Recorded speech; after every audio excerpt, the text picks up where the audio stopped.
Pour ceux qui ne me connaissaient pas, mon nom est Lick Amouli. J'ai ce privilège d'être devant vous et partager la parole de Dieu avec vous. Nous sommes dans le livre de Jean, chapitre 11, versets 17 à 36. Je vais relire les textes et après avoir lu, je vais prier et après ma prière, nous allons commencer notre enseignement d'aujourd'hui.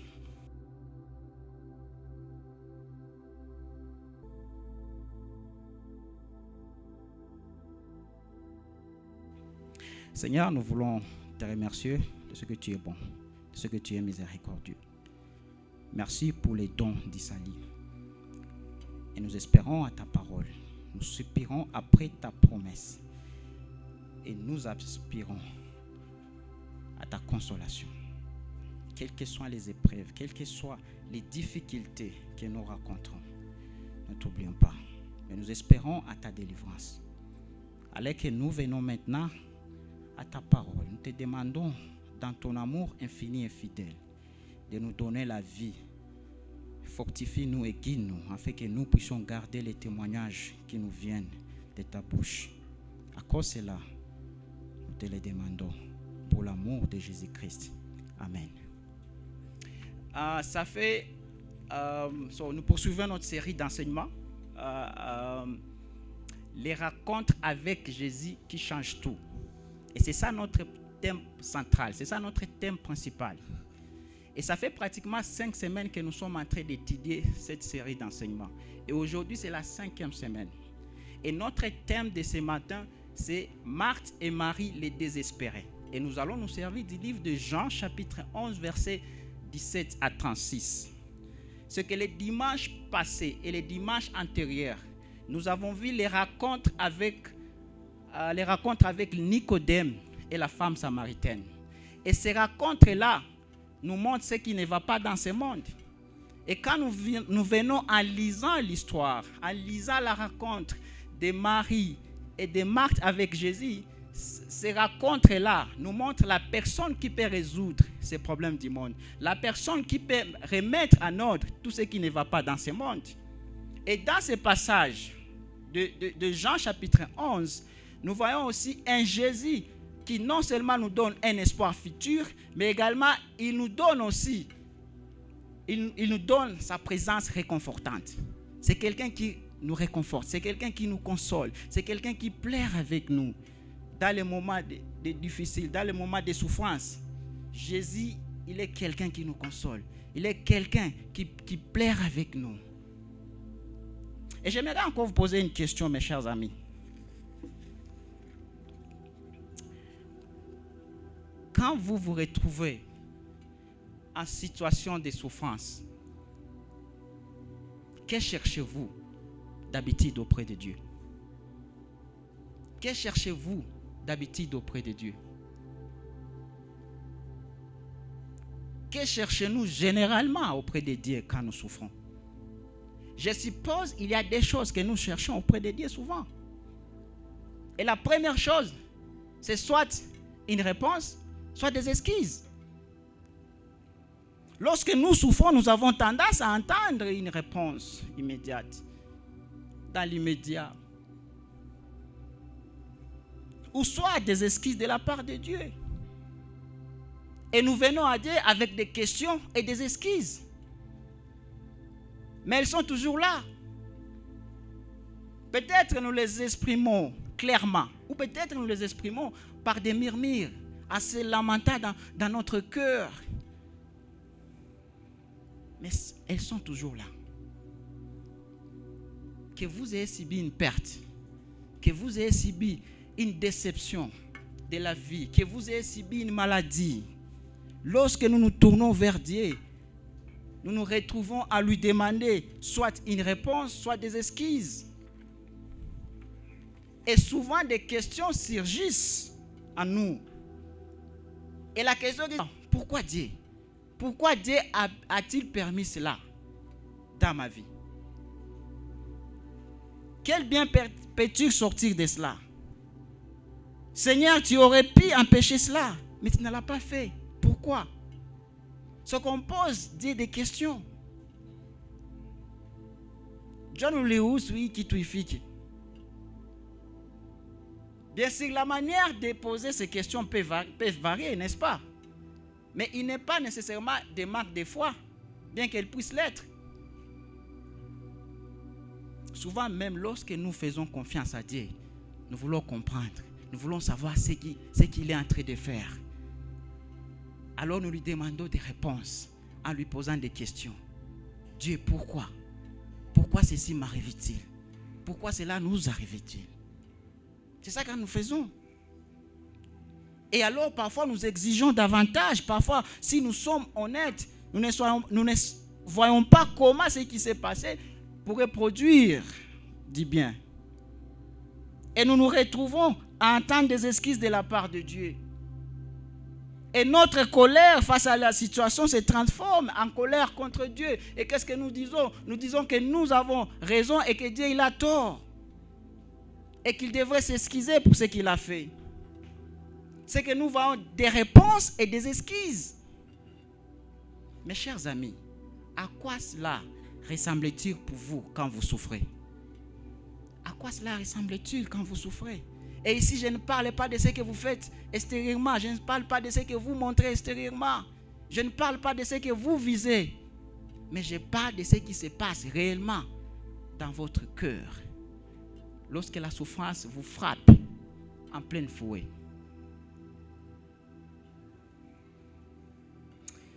Vous avez probablement du vécu sur lequel réfléchir en ce moment.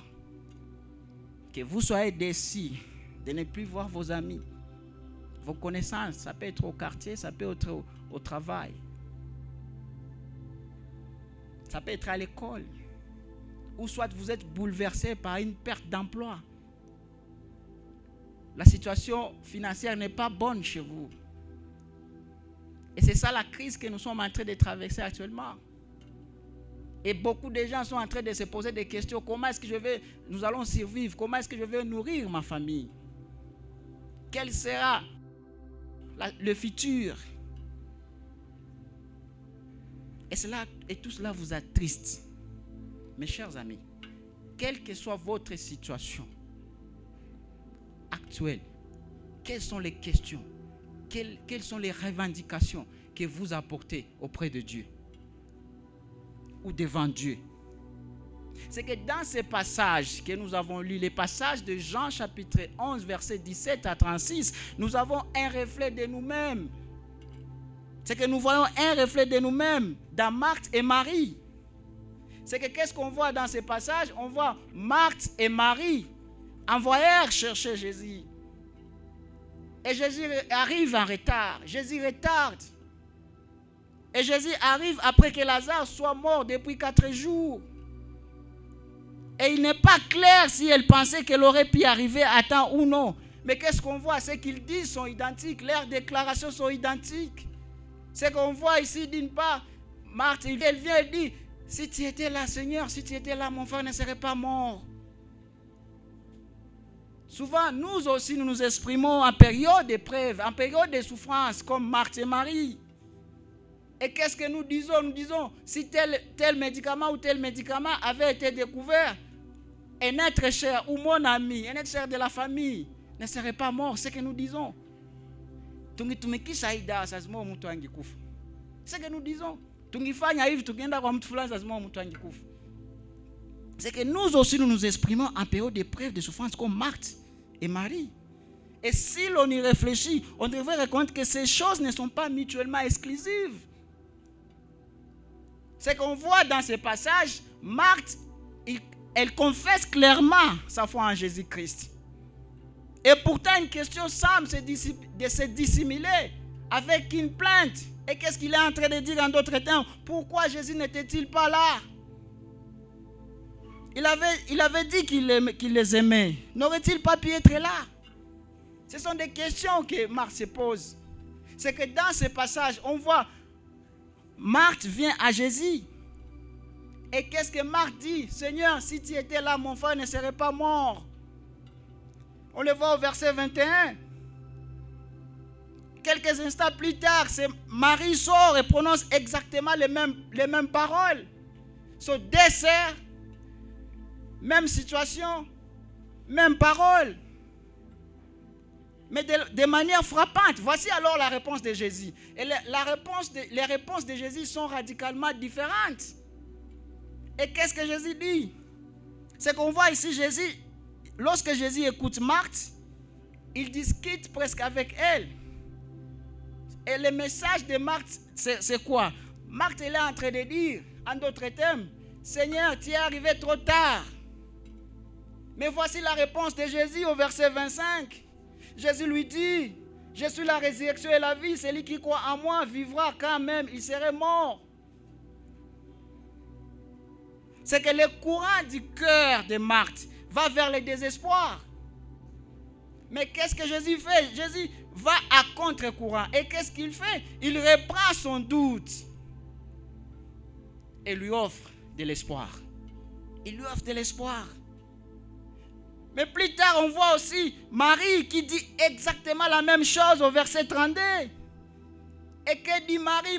Marie dit, Seigneur, si tu étais là, mon frère ne serait pas mort. Mais voici la réaction de Jésus. Elle est totalement différente. Jésus, elle ne discute pas avec Marie. Il est presque sans voix. Et au lieu d'aller à contre-courant, qu'est-ce que Jésus fait? Dans sa tristesse, alors qu'est-ce que Jésus fait? Jésus, il entre dans sa peine. Il se tient à ses côtés dans son chagrin. Il éclate en larmes et ne dit qu'une chose. Verset 34. Qu'est-ce que Jésus dit? Où l'avez-vous mis? Qu'est-ce qu'il dit? Où l'avez-vous mis? C'est que Jésus, il est presque sans voix. C'est que les réponses de Jésus sont radicalement différentes. Et ces réponses-là nous révèlent non seulement la sagesse relationnelle profonde de Jésus, mais aussi une vérité encore plus fondamentale sur son caractère et son identité. C'est que les deux réactions de Jésus nous montrent de qui il est. Jésus, il est qui? Jésus, il est divin. Jésus, il est 100% homme et 100% Dieu. Pas simplement Dieu déguisé en homme, mais bien le Dieu homme. Et se raconte d'abord avec Marthe et puis avec Marie, nous montre qu'il est à la fois Dieu et humain.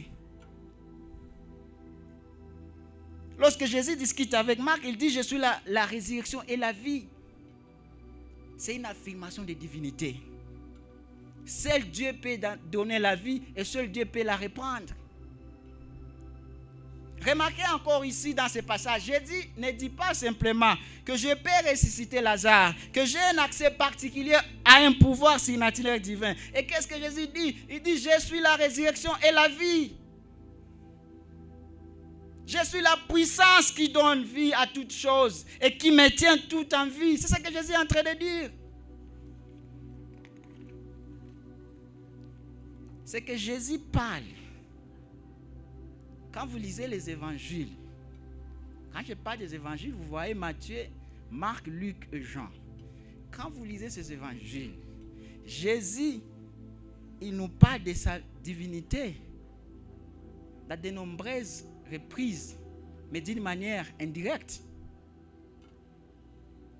Dans Luc chapitre 10, verset 18, qu'est-ce que Jésus dit? Jésus dit, je voyais Satan tomber du ciel comme l'éclair. Et ses disciples ont dit être surpris. Et que ses disciples se demandent, dit quoi? Il plaisante? Il se souvient de la chute préhistorique de Satan du ciel vers la terre? Il a vu ça?